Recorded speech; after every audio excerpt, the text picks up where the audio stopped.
El Santuario Parroquia del Divino Niño, mejor conocido como la Iglesia del 20 de Julio, se encuentra en la localidad de San Cristóbal, en Bogotá. Abrió sus puertas en 1946 y desde entonces evoca a miles de feligreses semanalmente. Estos se reúnen en devoción al Divino Niño y a la Virgen María Auxiliadora. A su vez, hace 183 años, el Cementerio Central de Bogotá se pone al servicio de los habitantes de la ciudad. Es el más antiguo de la capital. Allí residen los restos de tanto personajes históricos como la gente del común. Se caracteriza por mostrar diversidad de mausoleos y panteones. Estos dos lugares emblemáticos de la capital colombiana contienen relaciones económicas, procesos de enclazamiento y sincretismos que no se denotan a simple vista.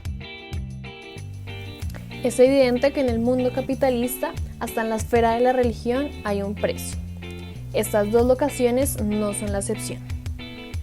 Sin siquiera pisar el suelo de la iglesia, se encuentra una calle cerrada de comercio informal, que se alimenta de la concurrencia de los feligreses.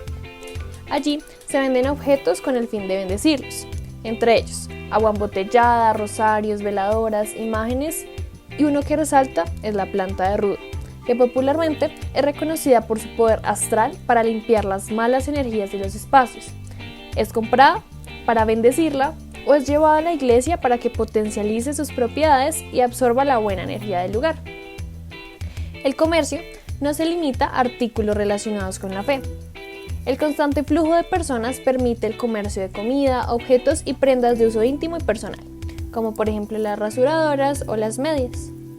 También se encuentra el comercio formal, en las que puedes comprar los mismos objetos relacionados con la fe católica. Allí se ve una distinción de clase en los locales, unos populares y otros modernizados. Además, encontramos el comercio formal, una tienda mística con diferentes servicios, que parece ser resultado del sincretismo. Contrario a lo que se esperaría encontrar, al interior de la iglesia también existen relaciones económicas. La iglesia ha tenido que formalizar estas relaciones, por lo que existe un espacio exclusivo dedicado a las donaciones, las anónimas y las explícitas. Dentro de este espacio también se encuentra el pago de los servicios ofrecidos por la iglesia, como por ejemplo los bautizos, misas de difuntos, entre otros. Dentro del templo también existe una formalización de las donaciones, lo que debe ser indicador de que hubo al menos algún caso de personajes ajenos a la estructura de la iglesia intentando tomar los recursos de los feligreses y robarlos.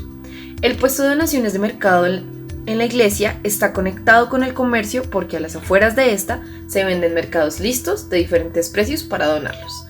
Otro actor que pudimos notar es la presencia de un restaurante dentro de las instalaciones de la iglesia. Aunque dentro del cementerio central no es visible la transacción económica de la industria funeraria, sí se encuentran los precios de cada servicio que ofrece el distrito dentro del cementerio, que termina siendo el receptor de las transacciones económicas. Dentro del cementerio también encontramos el servicio de Eucaristías ofrecidas por las almas de los fallecidos, por sacerdotes de distintas diócesis que no hacen parte del distrito. Como es de esperarse un domingo, en los alrededores del cementerio existe un mercado informal, donde se encuentran alimentos preparados y empaquetados, flores, coronas, pedestales y carteles. Por último, la venta formal de placas funerarias que rodea parte del cementerio. Aunque no parezca evidente, en la iglesia del 20 de julio existen obras con una labor sugestiva, cuya función es difundir los valores católicos. Entre ellas, los vitrales, que en la parte de abajo tienen mensajes que representan la forma en la que se deberá llevar una buena vida católica, además de hechos significativos realizados por Jesús y sus discípulos.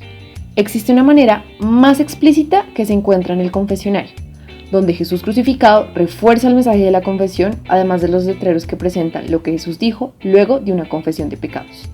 La iconografía de los cuadros representa a una feminidad dócil por medio de la figura de la Virgen, una mujer maternal al cargar a su hijo.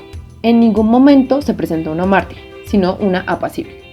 También se representa la figura de Jesús adulta como mártir, al ser mostrado con las llagas representativas y crucificado, mientras que la figura del niño Jesús se presenta casi siempre con su madre o como aquel que ya venció.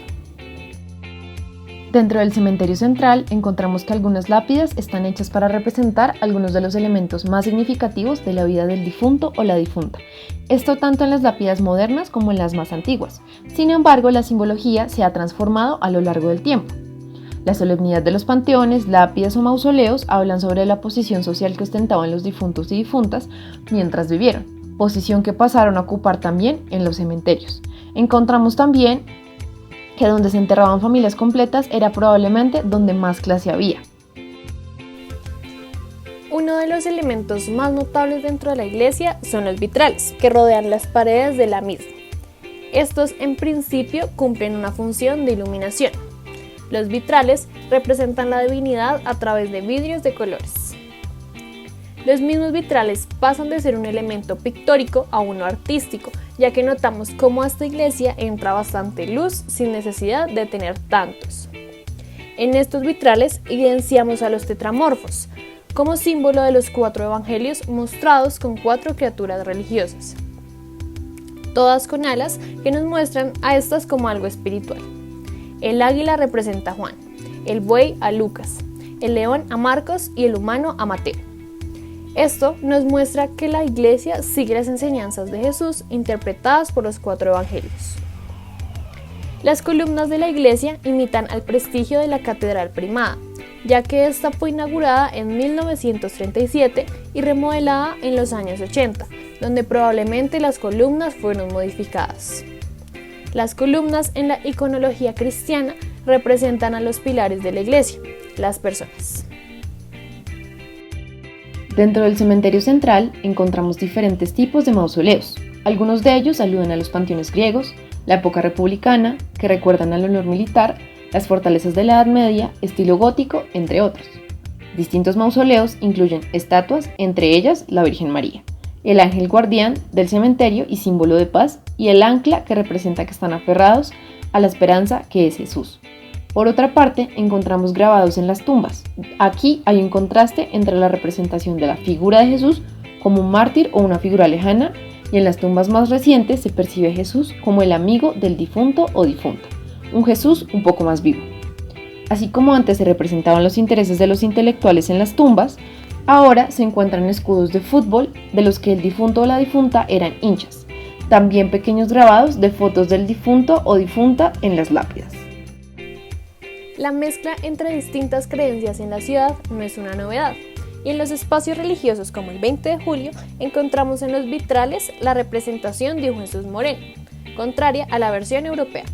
También podemos ver a los presos como esclavos afroamericanos. La venta de ruda, que está relacionada con las buenas energías, y por último se encuentra la tienda del hermano Gregorio, donde se ofrecen distintos servicios espirituales. En el caso del cementerio central, este es un lugar donde reposan muchas creencias que se han transformado con el paso de las generaciones. Por ejemplo, en una de las entradas principales se encuentra una estatua del dios del tiempo, es decir, Cronos, un dios griego representado por la hoz, que muestra su valor destructivo. Pero lo paradójico es la descripción debajo de la estatua: esperamos la resurrección de los muertos, que denota claramente un tinte del mundo cristiano. Finalmente, la muerte siente un precedente sobre el lugar que se ocupa en la sociedad, aún en la sociedad de los muertos. Dentro del cementerio, los mausoleos y la cantidad de espacio que usa un cuerpo son elementos claves para determinar el estatus de las personas, ya que los mausoleos, sean nuevos o antiguos, están hechos para imponer, mientras que las lápidas revelan los gustos que tenía la persona. Por ejemplo, en esta, por más de que esté decorada y el trabajo esté hecho con un gran esfuerzo, los símbolos que se observan están relacionados con la cultura popular y no con la élite. También hay un contraste entre el costo de una lápida pequeña y el costo de un terreno para toda una familia, puesto que se debe tener bastante dinero para poseer un terreno familiar. No obstante, no todos los mausoleos son enclasantes. Por ejemplo, algunos son de sindicatos de trabajadores o de policías, profesiones que por naturaleza son de la clase obrera. En vista de todos los elementos expuestos en el video, se propuso la siguiente pregunta de investigación.